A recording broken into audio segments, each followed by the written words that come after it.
நமோ பகவதே ஸ்ரீரமணாய. பகவானுடைய திருவிளையாடலில் இன்றைக்கி சர்வமும் கட்டுப்படும் என்ற தலைப்பில் நாயனா கணபதி முனி அவருடைய அந்த ஒரு எபிசோடு பார்க்கலாமா?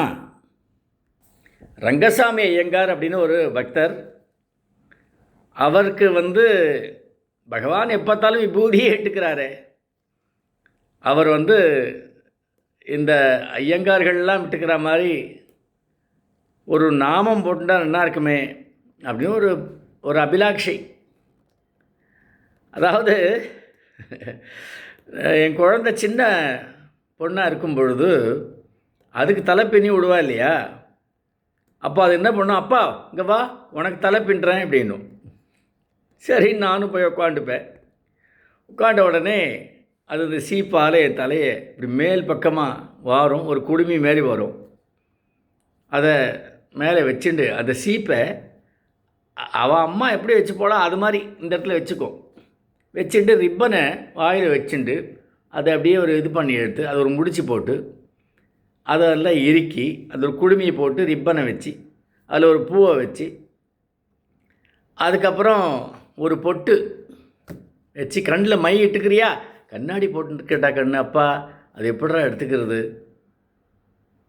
குழந்தைகளுக்காக நாம் எல்லாத்துக்கும் கட்டுப்படுற மாதிரி பகவான் பக்தர்களுக்காக அவள் அபிலாஷைக்காக எப்படிலாம் அந்த திருவிளையாடல் பண்ணுறாருங்கிறது தான் இந்த எபிசோடு. அப்போது ரங்கசுவாமி எங்கார் சொல்கிறார், பகவானே நான் உங்களை திடீர்னு நாமம் போட்டுக்க சொல்லலை. ஒரு நவராத்திரியும் பொழுது பெரிய கோவிலுக்கு திருமணிட்டுன்னு போனேலாமே நீங்கள். ஒரே ஒரு முறை என் திருப்திக்காக நீங்கள் திருமணம் இட்டுக்குங்கோ. அப்படி ஒரே ஒரு தடவை உங்களை நான் தரிசிச்சுக்கிறேன் அப்படின்னு கெஞ்சர ஒரு குரலில் கேட்டு அவரையே பார்த்துருந்தார். பகவான் இழகின மனசு இல்லையா? அவர் சொன்னார், நாயனா இட்டுண்டா நானும் விட்டுக்கிறேன் அப்படின்னாராம். அவ்வளோதான், எல்லாருக்கும் பகவான் திருமணம் இட்டுப்பார் என்ற எண்ணமே போயிடுது. ஏன் அப்படின்னா நாயனா ரொம்ப ஸ்ட்ரிக்ட் பர்சன். அவருக்கு கோபிஷ்டர் வேறு. அவரை யாரும் சம்மதிக்க முடியாது. அவர்கிட்ட பயம் அதிகம் எல்லாருக்கும். உடனே பகவான் பார்த்தார், ஓஹோ அவர் முகமெல்லாம் ஆடி போச்சு ரங்கசாமி ஐயங்காருக்கு, நடக்காது போல் இருக்கு. நினைக்கும்போது பகவான் ஒரு ஐடியா கொடுத்தது. அதாவது நீங்கள் மகாபாரதத்தில் கிருஷ்ணருடைய அந்த யுக்திகள்லாம் நீங்கள் பார்த்தேன்னா, துரியாதினாதிகளை அந்த கௌரவாளை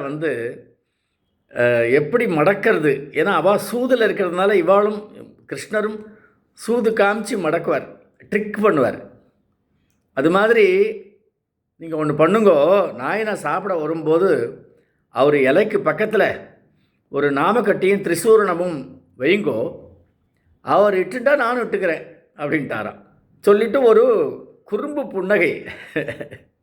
நம்ம ரமண பகவானுக்கு இந்த குறும்பெல்லாம் நிறைய வரும், ஹாஸ்ய பாவம் நிறைய வரும். அவர் என்ன பண்ணால் அதே மாதிரி எடுத்து வச்சுட்டா. நாயனா அங்கேருந்து வந்தார், பகவான் பக்கத்தில் உட்காண்டார். பகவான் ஏதோ பேசிகிட்டே இருந்தது, அவரும் ஏதோ பேசிகிட்டே இருந்தார். பேசிகிட்டு இருக்கும்போது அவரையே அறியாமல் பக்கத்தில் நாமக்கட்டி எடுத்தார், ஒரு நாமத்தை போட்டுட்டார், திரும்ப நிட்டுட்டார். உடனே பகவானும் அதை குழச்சி இட்டுட்டார். ஏதோ பேச்சுவாக்கில் பகவான் அப்படி திரும்பி பார்க்கும் பொழுது, ஓ இது என்னது, இது எப்போதுல இந்த வேஷம் அப்படின்னாரு. யார்? கணபதி முனி பகவானை பார்த்து. பகவான் ஒன்றுமே தெரியாத மாதிரி. பகவானுடைய அந்த சேஷ்டைகள்லாம் பாருங்கோ, அந்த குறும்பு பாருங்கோ. பக்தர்களுக்காக அவர் எவ்வளவு இறங்கி, அவ்வளோ பெரிய முற்றும் உணர்ந்த ஒரு ஞானி, ஆத்ம சாட்சா்காரம் அடைஞ்சவர் அருணாச்சலனே. எப்படி ஒரு குழந்தை மாதிரி பக்தாளுக்காக அவர் இறங்கி கேட்குறாரு, எப்போ நீங்கள் போட்டதுக்கு அப்புறம்தான் அப்படிங்கிறார். இவர் ஒரே முழிக்கிறார், நான் போட்டதுக்கு அப்புறமா? ஒரு கண்ணாடி எடுத்துகிட்டு காமிக்கிறார். காமிச்சா அவருக்கு ஒரே ஆச்சரியம், என்னடா அது நம்ம எப்போ போட்டணும் எப்படி போட்டணும் ஒன்றும் தெரியலையே. சுற்றி இருந்தவாள்லாம் ஒரே கைத்தட்டி அவளுக்கு சிரிப்பு, ஆனந்தம். ரங்கசுவாமி ஐயங்காரோடைய அந்த ஒரு மகிழ்ச்சிக்கு அளவே கிடையாது. நம்மளுடைய பகவான் எளிமைக்கு எளிமை உள்ளவர். அவர் எல்லாத்தையும் கட்டுப்பாட்டில் வச்சுண்டு அது ஒரு விளையாட்டு அவருக்கு. அந்த விளையாட்டில் ஒரு சூக்ஷமும் இருக்கும். அதாவது நான் அசைந்தால் அசையும் அகிலம் எல்லாமே அப்படின்னு சொல்லிட்டு அந்த திருவிளையாடல் படத்தில் இந்த சிவன் விறகு வெட்டியாக வரும்போது அந்த காட்சியை அமைச்சிருப்பாள். அது மாதிரி பகவான் அசைஞ்சால் எல்லாம் அசையிறது, பகவான் அசையாமல் இருந்தால் எதுவும் அசைவதில்லை. ஆனால் அசைவில்லாத அந்த ஆத்ம சாட்சா்காரம் அடைந்த அந்த ஞானி நமக்காக அசைகிறான் என்பது எவ்வளோ பெரும் கருணை. தொடர்ந்து சிந்திப்போம். ஓம் நமோ பகவதே ஸ்ரீரமணா.